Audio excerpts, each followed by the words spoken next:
নমস্কাৰ মই পৱন daily news চেনেললৈ মই আপোনালোকক স্বাগতম জনাইছো আজিৰ মুখ্য খবৰ কেইটা হৈছে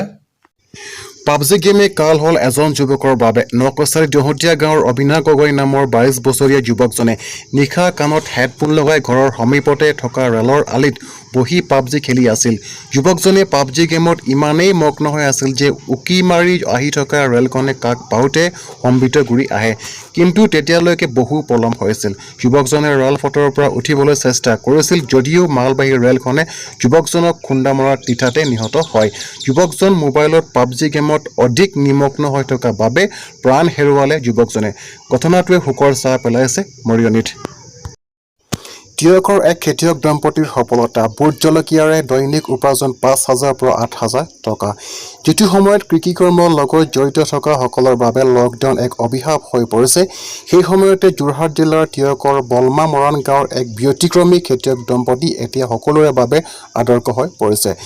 যিজন খেতিয়কে হজুৰে দাবী কৰিছে যে প্ৰশাসনৰ সহযোগিতা লকডাউনৰ সময়ত ৰাজ্যৰ বেলেগ জিলাৰ শাক পাচলিৰ আদান প্ৰদান বন্ধ হৈ থকাত তেওঁৰ উৎপাদিত সামগ্ৰীৰ বাবে এখন সুন্দৰ থলুৱা বজাৰ লাভ কৰিছে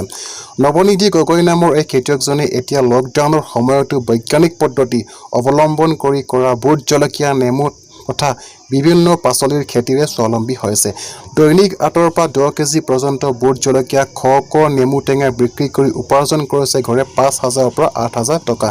প্ৰায় 4 বিঘা মাটিত বুট জলকীয়া 3 বিঘা মাটিত নেমু বাগান আছে নৱনিধিৰ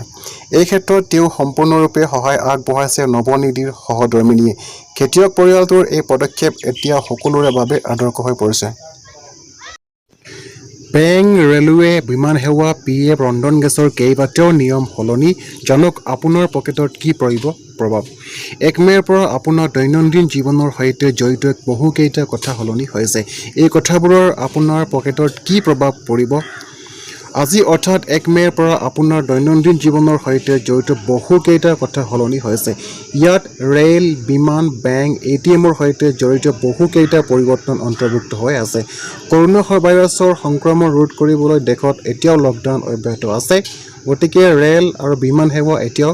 বন্ধ কিন্তু ইয়াৰ সৈতে জড়িত কেইটামান কথাৰো আজি হাল সলনি হৈছে জানক আপোনাৰ দৈনন্দিন জীৱনত কি পৰিৱৰ্তন হ'ব আৰু আপোনাৰ জেপত পৰিব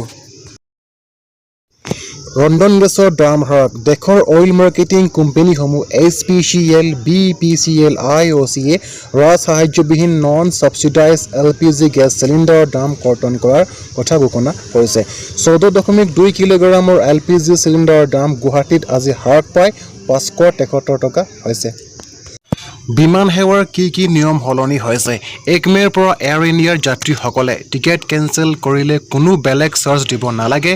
নতুন নিয়ম মতে বুকিঙৰ 24 ঘণ্টাৰ ভিতৰত যদি যাত্ৰীয়ে টিকেট কেনচেল কৰে বা কোনো পৰিৱৰ্তন কৰে তেনেহলে কোনো চাৰ্জ দিব নালাগে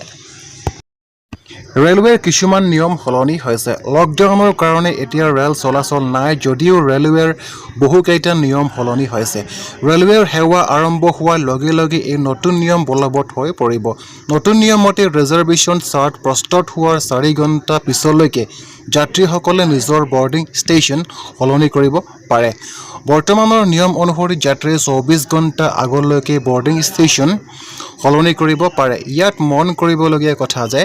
যদি যাত্ৰীয়ে বৰ্ডিং ষ্টেচন সলনি কৰে আৰু যাত্ৰা নকৰে তেনেহলে ইয়াৰ পিছত টিকেট কেনচেলৰ কৰিলেও কোনো ৰিফাণ্ড নাপায় আজিৰ আটাইকেইটা খবৰ চাই কেনে পালে কমেণ্ট কৰিব লাইক শ্বেয়াৰ আৰু যদি ভিডিঅ'টো ভাল পালে ছাবস্ক্ৰাইব কৰিবলৈ নাপাহৰিব আৰু বেল আইকনটো প্ৰেছ কৰিব ধন্যবাদ জয় আই অসম